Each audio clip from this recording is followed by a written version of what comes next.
पुण्य रहा है मानता हूँ। उनके पास बैठने का सौभाग्य प्राप्त हो मुझे रात्रि में बैठता था। केवल महाराज के पास बैठने मात्र से एक मन में था शांति। आप जो संकल्प कर रहे हैं महाराज जान जाते थे।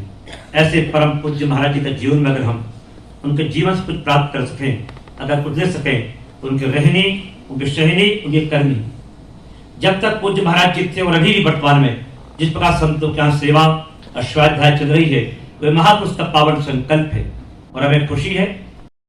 हम लोगों को प्रेरणा उसी से प्राप्त होता। हर कार्य में किसी कार्य को उन्होंने किया नहीं ऐसा नहीं है, और सब कार्य करते थे और सब कार्य से निर्लिप्त होकर के रहते थे। किसके प्रति उनका आसक्ति भी नहीं है इस प्रकार। और महाराज जी बार बार उसी को ही बोलते थे, श्रवण करो। कितने भी कोई दोष करे किसके प्रति वो नहीं, अगर श्रवण करता है, आरती महिमा में आता है तो महाराज श्री कुछ नहीं बोलते थे। यही महापुरुष का जीवन ही है और उन्हीं से ही ये सब चीज सीखने को मिलता है। इतना ही कर करके महाराज श्री के चरणों मनाया जाता है और बहुत प्रसन्न होते हैं हम लोग। रोने का विषय नहीं बनता है। इसके मूल में जरा जाते हैं तो जब आप पाएंगे कि निर्वाण के समय आप मोक्ष को प्राप्त करते हैं। ऐसे महापुरुष जब निर्वाण को प्राप्त करते हैं तो इस संसार को एक दृष्टि दे जाते हैं जिससे सब लोग प्रफुल्लित हो, प्रसन्न हो जाए। अब उसी प्रसाद का यह ज्ञान स्वरूप, यह ज्ञान यज्ञ, 61वां ज्ञान यज्ञ चल रहा है। आप सब लोगों ने महाराज के द्वारा ही स्थापित यह परंपरा, जितने लोग नवरात्रि के प्रथम दिवस से श्रवण कर रहे हैं, आपने आत्मसात कुछ न कुछ किया ही होगा कि हम पात्र ही नहीं है। और जिस समय समझ पानी आप होंगे तो फिर गुरु चरणों के अलावा और कुछ भी आपको दिखाई ही नहीं देगा। मेरी आप सबसे यही, आप सबके प्रति मेरी आज के दिन यही शुभकामना भी देता हूँ कि आप लोग जिन ज्ञान को आप साथ किए हैं, आप उन पद चिन्हों पर चलें जो हमारे महापुरुषों ने दिखाया है। अपने जीवन को वैसा उतारे। ये केवल शब्दार्थ का विषय नहीं है, 3 साल आपने पढ़ लिया और फिर पढ़ाने लगे। इतिहास भूगोल नहीं है, यह वेदांत जीवन दर्शन है। जो पढ़ा उसको जीवन में उतारे, वैसा ही बने। ये महापुरुष ऐसा बन चुके हैं और ऐसा बन करके हम लोगों को रास्ता दिखा चुके हैं।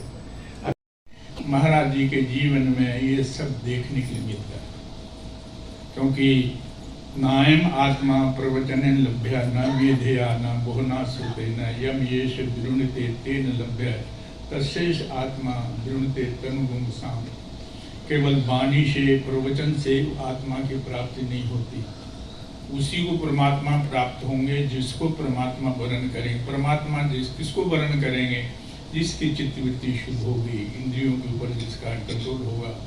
महाराज जी के जीवन में ये हमें देखने के लिए मिला, क्योंकि सन 1963 से महाराज जी का दर्शन मैं कर रहा हूँ।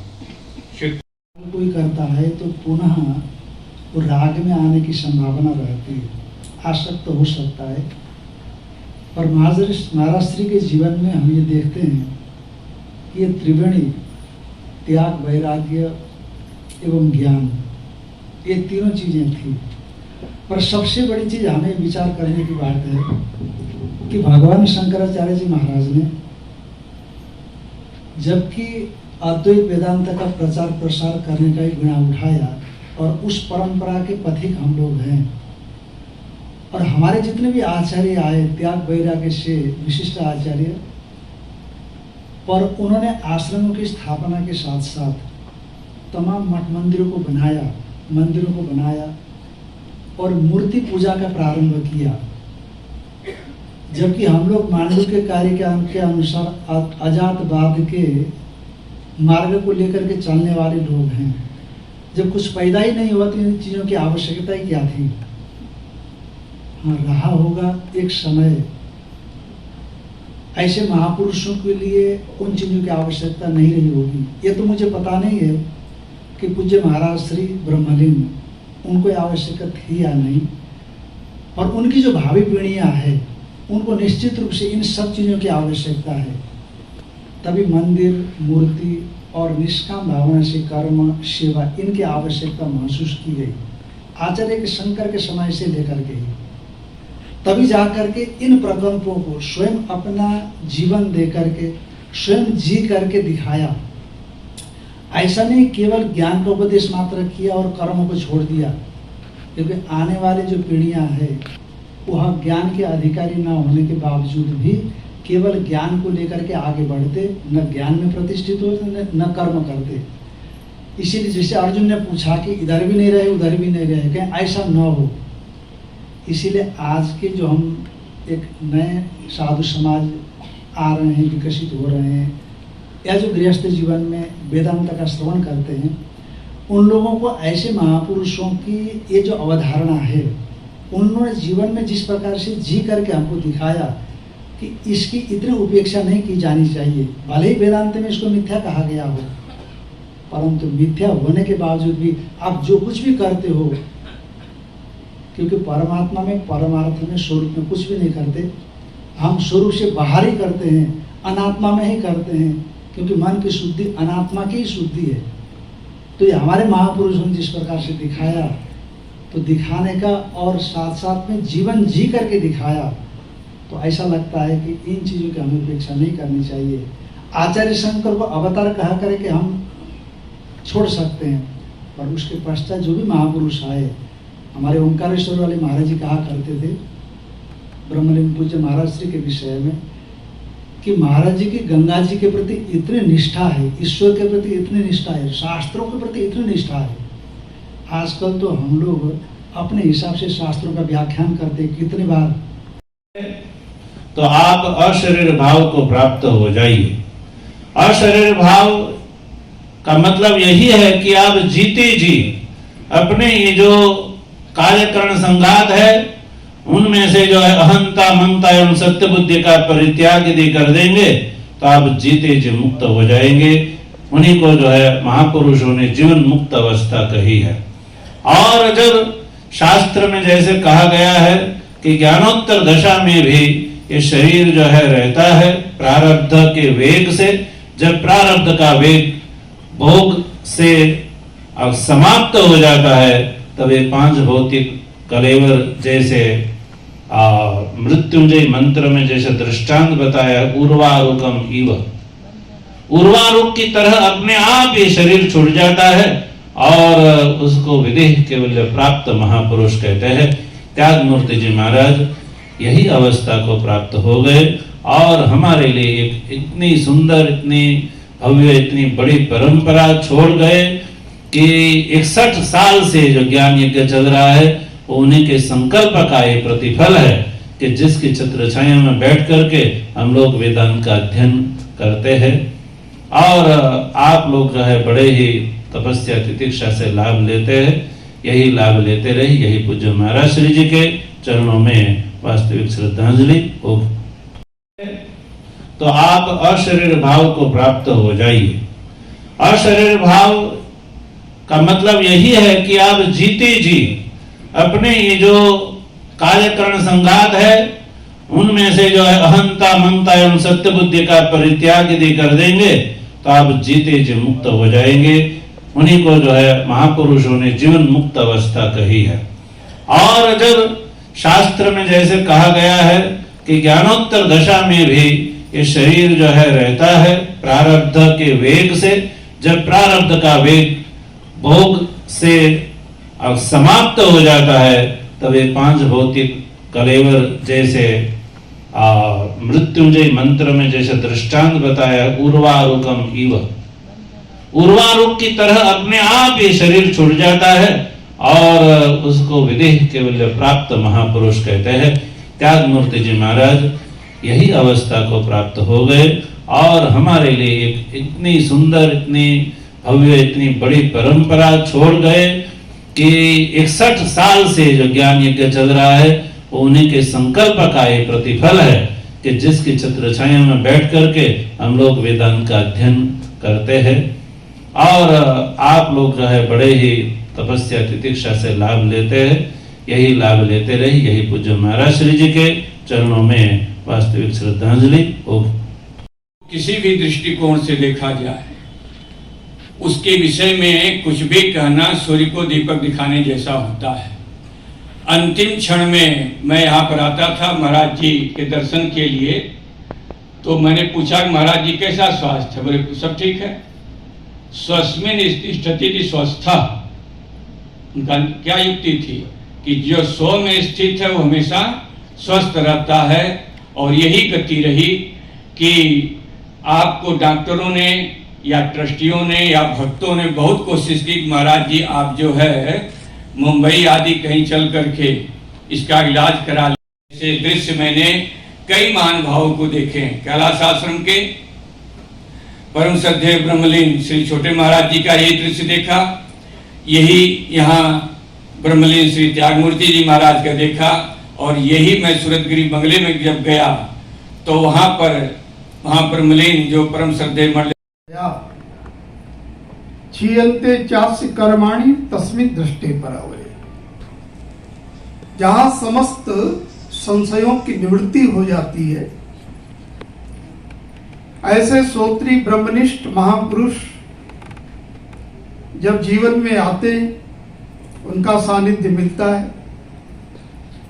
तो लगता है कि अद्वैत वेदांत में कितनी निष्ठा इस महापुरुष की है, जिसके सानिध्य में बैठकर स्वतः ही शंकाओं का समाधान हो जाता है और ये प्रेरणा मिलती कि हमारा जीवन भी कैसा होना चाहिए। आज ये स्वाध्याय पीठ साधना सदन ज्ञान से ही नष्ट हो जाते हैं। आत्मा परमात्मा के बारे में कभी विचार करने का ही अवसर नहीं मिलता। और केचित नष्टा प्रमादता, किंतु कुछ लोग जो है जानते तो है, शास्त्र आदि का श्रवण करते हैं, शास्त्र ज्ञान भी हो गया, लेकिन वो लापरवाही प्रमाद प्राप्त से कर्तव्य से अकरणं प्रमाद, जो कर्तव्य प्राप्त है साधक को सतत श्रवण करना चाहिए, मनन करना चाहिए, निधिध्यासन करना चाहिए, किंतु लापरवाही से उसको नहीं करेंगे तो प्रमाद से भी नाश हो जाता है।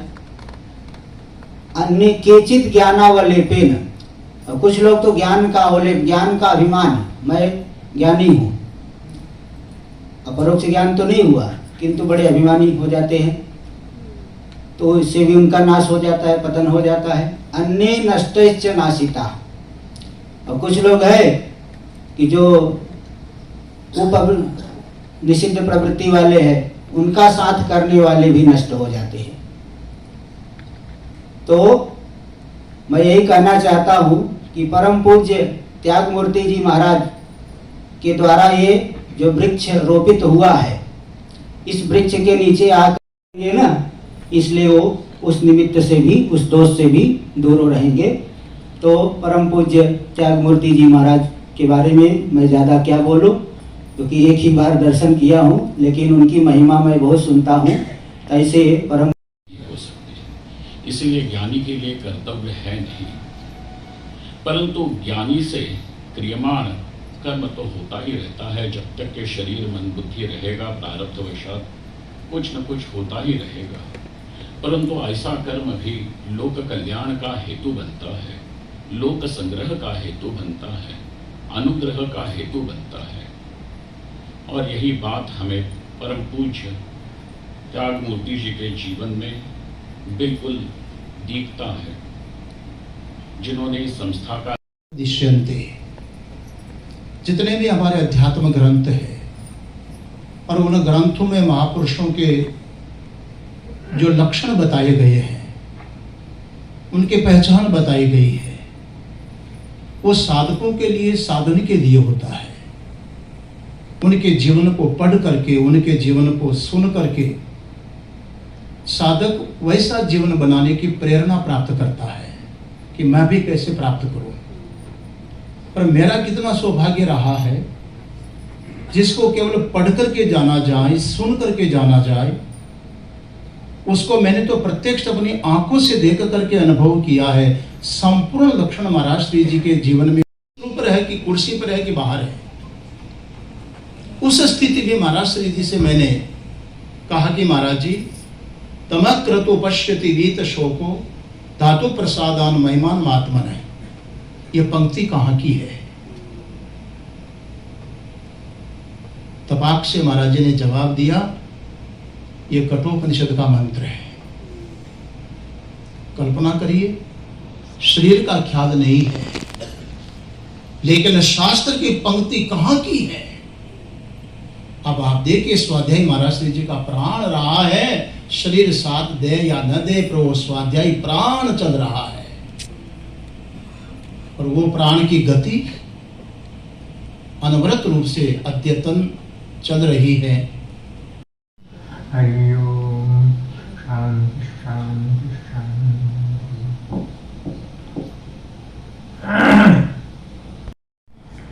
महाराज जी का उपाधि में आप क्या कहते हैं? त्याग बुद्धि।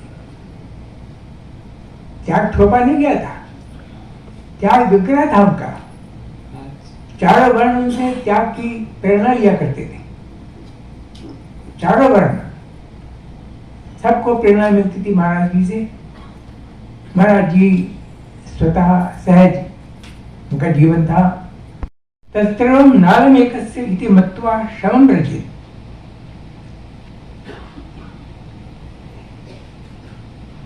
कहते हैं सारी पृथ्वी, कोई व्यक्ति, लोग आज देखिए, आज इस भौतिक जगत में हर व्यक्ति अपने को भरना चाहता है बाहर से, बाहर की अनुकूलताएं, बाहर की सुख सुविधाएं, बाहर का ऐश्वर्य आदि सब। इसकी निंदा नहीं कर रहा हूँ, सहजता है, सहज जीवन होना चाहिए व्यक्ति का, तो चलता ही है सब। कहते हैं कि सारी पृथ्वी का ऐश्वर्य, सारी पृथ्वी की स्त्रियां, सोना चांदी और गाड़ियां भी सब एक ही व्यक्ति को मिल जाए, तत्सर्वं नारमेकस्य, तब भी पर्याप्त नहीं होगा। अन्यत्र भी बता दिया है, चंदनम शीतलम लोके चंदनादपि चंद्रमा, चंद्रः चंद्रमयोर्मध्ये शीतलः साधु संगति। क्योंकि चंदन तो शीतल तो है, आप जानते, उसके अपेक्षा चंद्रमा है, और चंदन और चंद्रमा से भी शीतल है महापुरुष के संगति। महाराज के पास जाने से ऐसा देखा भी जाता। इससे पहले मोहनानंद जी महाराज ने क्रोध को लेकर प्रसंग उठाया था। क्या ज्ञानियों को क्रोध आता है? क्या नहीं, प्रकृति का स्वभाव है, क्रोध आ ही सकता है। महाराज में भी कभी कभी देखता, परंतु ज्ञानी का क्रोध वैसा है, जल में खींचा हुआ लकीर के समान। में स्पष्ट महाराज के देखा। एक बार यहाँ घटना हो गई थी, किसी कारण से झूठ कभी भी सहन नहीं करते थे महाराज, बिल्कुल किसी कारणवशात, कहानी लंबी है, नहीं जाऊंगा, झूठ बोल दिया था, झूठ पकड़ दिया, रातों रात 9:30 बजे निकाल दिया उसको, नहीं चल जाओ यहाँ से, बहुत लंबी कहानी है। दूसरे दिन वो संन्यास आश्रम में जाके रुके, दूसरे दिन मेरे पास पढ़ने आते थे, वहीं आए थे काशी। अचानक महाराज सीढ़ी से नीचे उतर रहे थे, और वो जो ब्रह्मचारी ऊपर आ प्रणाम किया, अरे कहाँ रुके हैं? संन्यास, इधर ही आ जाओ। रात्रि में निकाल दिया, दूसरे दिन। झूठ नहीं बोलना चाहिए महात्मा होकर। ऐसे महापुरुष, क्रोध भी आ गया, दूसरे बोलते इधर ही आ जाओ। ऐसे महापुरुष, उनका बहुत स्मरण है, ज्यादा ना कहते हुए, और दूसरे सबसे क्षमा मांगता हूँ। साधु सम्मेलन, साधु भांडारा।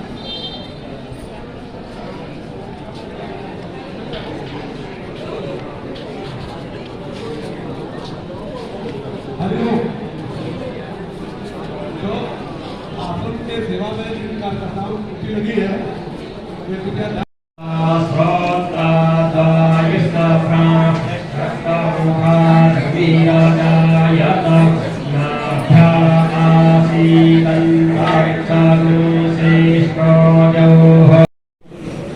साधु भांडारा।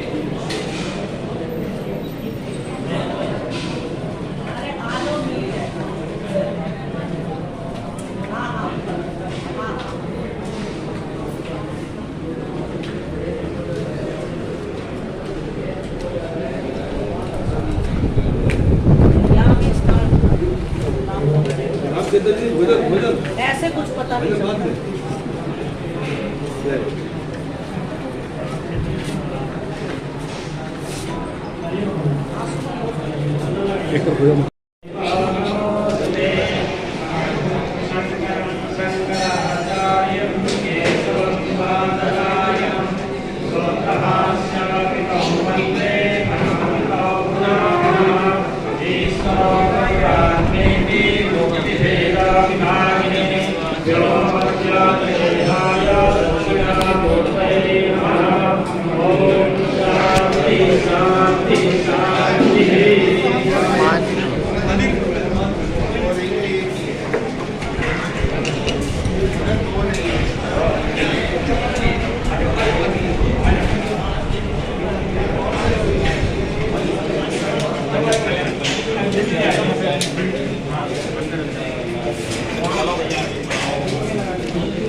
अंदर रखो भाई